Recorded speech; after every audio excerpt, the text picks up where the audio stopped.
Hey, how's everybody doing today? Pierce coming at you with another moto vlog. And today's the day that I'm actually going to show you my bike and tell you a little bit of the history of me and bikes. But first, roll the intro, Pierce.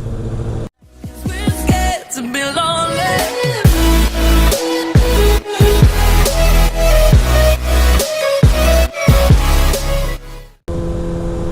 So part of the reason why I haven't shown the bike yet is because I've been very lazy lately. This bike needed to be washed something fierce, and I was just too darn lazy to do it. So today, I woke up, I had the motivation, and I washed it. I even recorded a little bit of it.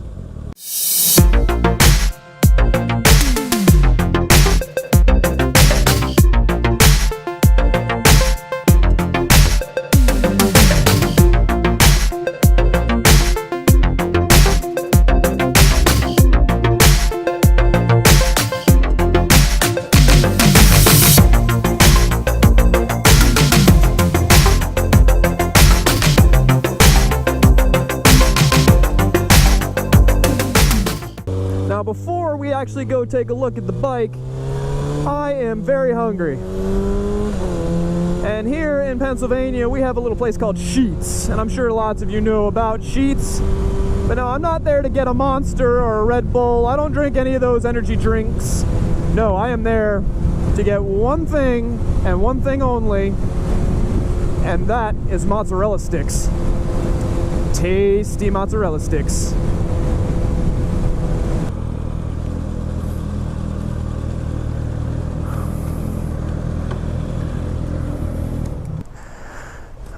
You're very welcome.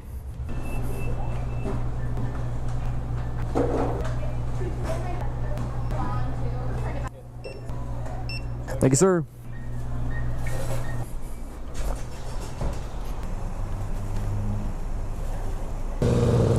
Well, that was delicious. That was a delicious bag of mozzarella sticks from the Sheetz. Well done. So let's go find a place to show off the bike, shall we? Of course, we get a red light.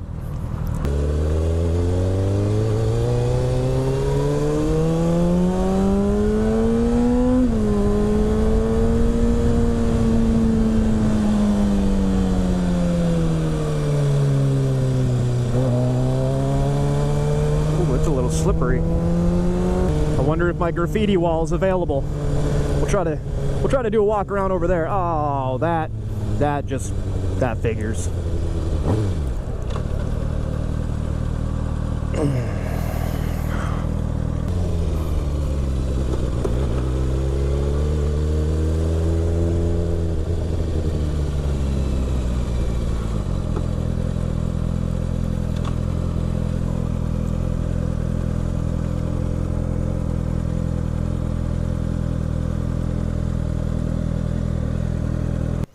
Hola.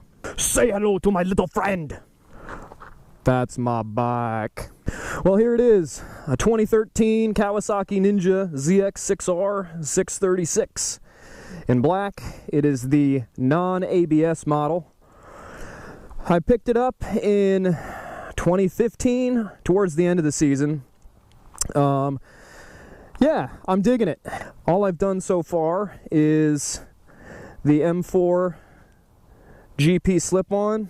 What else have I done? Oh, and then of course the Yoshimura fender eliminator kit. When I bought the bike, it came with this stomp grip stuff, so I put it on. Not that I'm stunting or racing or anything like that. And it also came with a tank protector there. I'd like to get some different grips. I'd like to get some shorty levers.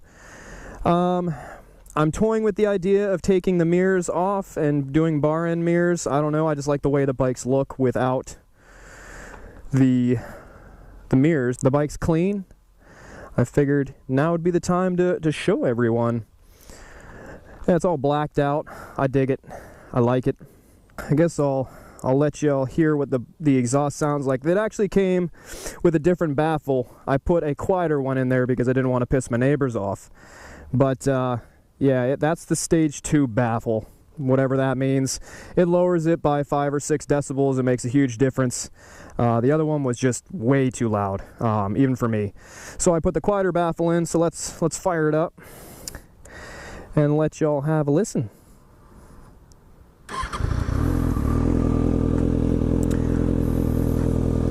The bike is warm. I rode it over here, obviously, so I'm not revving it while it's cold.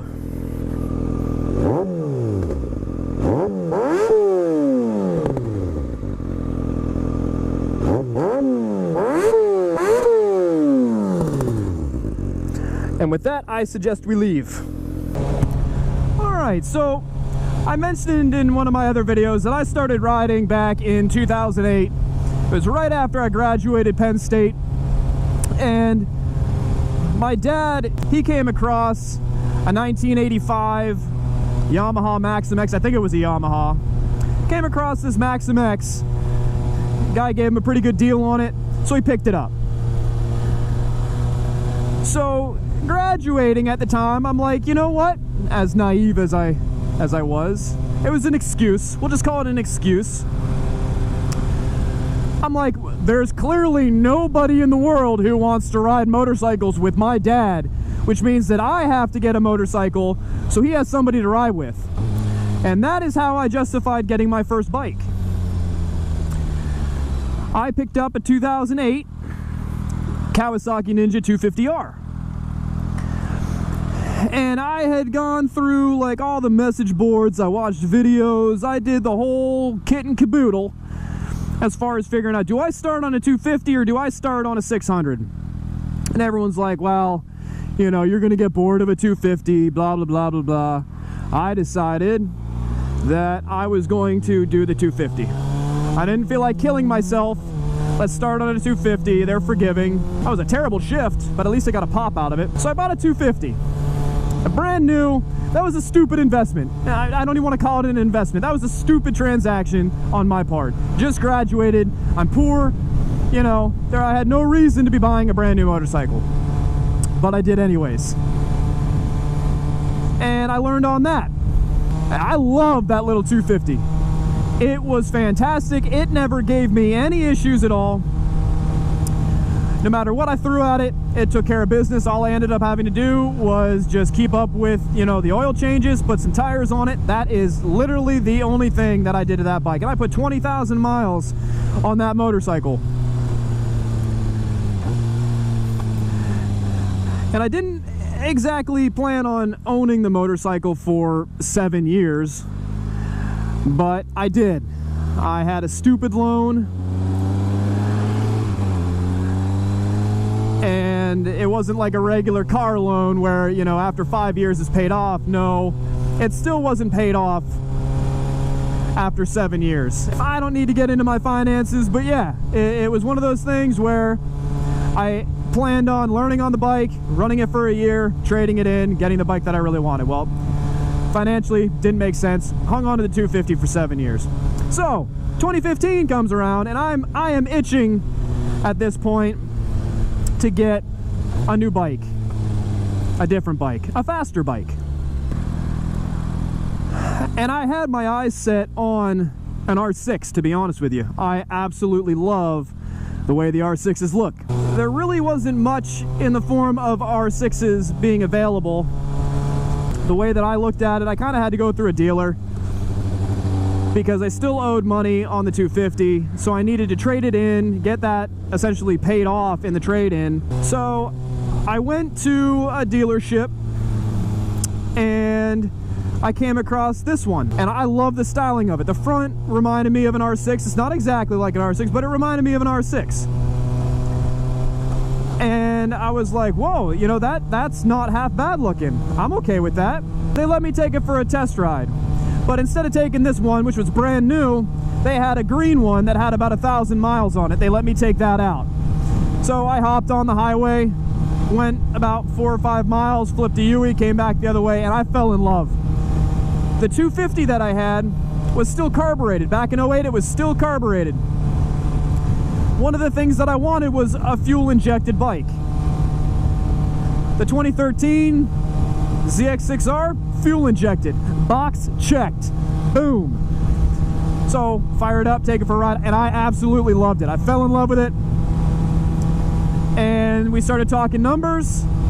They offered me a fantastic trade-in value on my 250 that got it paid off. There was money left over we were able to apply to this bike. It was all around a very easy transaction, and that's that. So I've been riding the 636 for 2 seasons now, and I have put a lot of miles on it. I think right now I'm almost to 11,000 miles. I don't know if you can see that.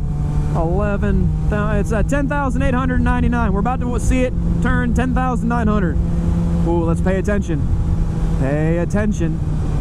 Oh boy. Ooh, oh, I'm hunched. There it is. Oh, there it is. So yeah, almost 11,000 miles. How you doing, buddy? A lot of the mileage that I put on this bike and most of the mileage that I put on my 250, it was all commuting to and from work. And it hasn't been until recently that I work really close to where my house is and I have like a 30-second commute. It takes me longer to put my gear on in the morning than it does to actually ride to work. So anyways, that's the bike. I like it. Ooh, that's a sewer drain.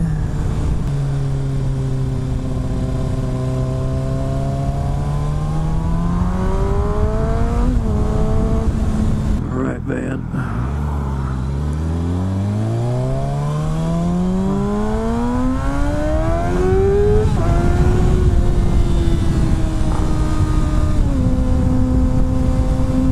Alright, I think I'm going to end the video. Thank you all for tuning in. If you liked the video, make sure you hit that like button. If you didn't like it, hit the dislike button. Either way, I'd love for you to subscribe. Comment, tell me how you think I'm doing. If you have suggestions, I'm all for feedback. I'll catch you in the next one. Take care and goodbye.